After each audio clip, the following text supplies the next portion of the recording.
Right now, the market is a little shaky. Those of us who are waiting for the Division 3 are probably asking a lot of questions as to what is the viability of that game in light of everything Ubisoft is going through.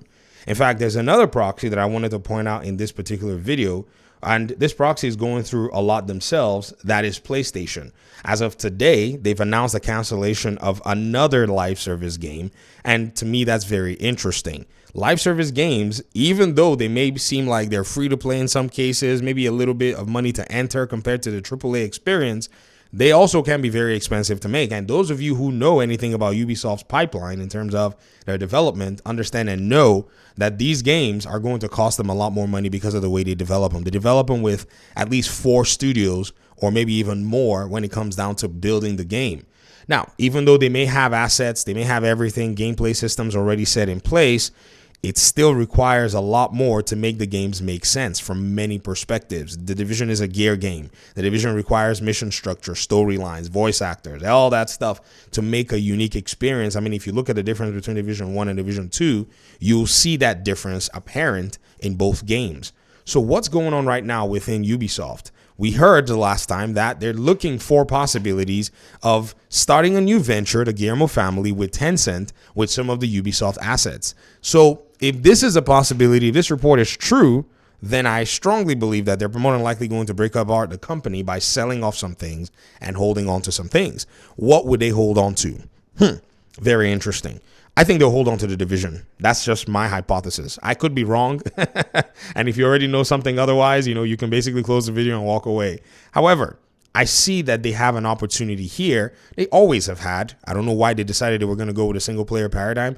I guess things were good and they judged in that regard that this was probably how it was going to be.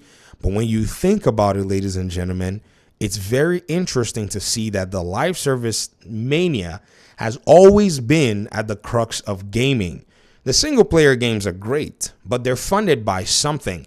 The profits that come from the single player games, if users patronize them, or the profits that come from live service games that have the capacity to make money on the long term and even on the short term when sales go out at launch of DLC or expansion, and so on and so forth. But now Ubisoft has basically decided that it was going to put the Division on the back burner. And this has been a very costly enterprise because in putting the Division on the back burner, they commissioned Massive, the studio behind the Division 1 and 2, to make 2 single-player games, Avatar and Star Wars, games that are licensed IPs, by the way. When you say licensed IP, think huge profit sharing, think huge cost incurring, because you got to make sure the game meets some, standards that is outside of your studio standards.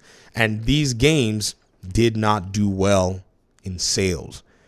Do you hear what I said? In fact, it's evident that it didn't do well in sales because they moved to Steam. Add into that social issues right now that people may pretend, aren't going on or aren't a real thing, are affecting games and developers as well. You see, when we started talking about Ubisoft and, a lot of their social issues and their developers, worldviews and all of these things, there were people who were trying to push back. And I laugh because a lot of people, we knew for real that these people were fake. They had no, they were not real gamers, right? They were pushing and we're like, if you will not look out for the good of this studio, then we need to basically kick you out of this conversation. I immediately blocked them because I have very, very minimal patience for that kind of nonsense. Because to me, I just thought that was an incompetent view of looking at the reality. I mean, think about it, ladies and gentlemen. Think about it. If social issues affect your game in today's day and age, you will bomb for your studio. You will allow for your developers to be subject to negative market pressures, which is people now buying your game, that means you now have to basically cut corners or cut costs or cut jobs and all the others. So again, these particular issues are very real and very present. And I think Ubisoft Massive right now is at the precipice because its parent company is going through a very interesting shift because right now the market is proving everybody. And new live service games are getting adopted, believe you me, free-to-play games and so on and so forth. Now, the cancellation of Heartland as well, as much as we may say, will be another missed opportunity because think about the resources that have now been spread thin across different studios that could be working on this Division 3 game.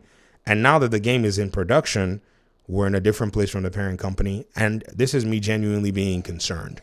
Not saying that a Division 3 is going to stop production. I think it's Ubisoft's, or one of Ubisoft's, biggest opportunities in terms of a Hail Mary right now. However, nothing is safe, I guess, in this particular paradigm. If all the big dogs, Sony included, could be canceling and feeling market pressures, I wonder what Ubisoft is going to do. Let me hear your thoughts in the comment section. Thanks so much for watching the video. Appreciate you guys' time and audience. Hopefully we'll talk pretty soon in another one. Peace out.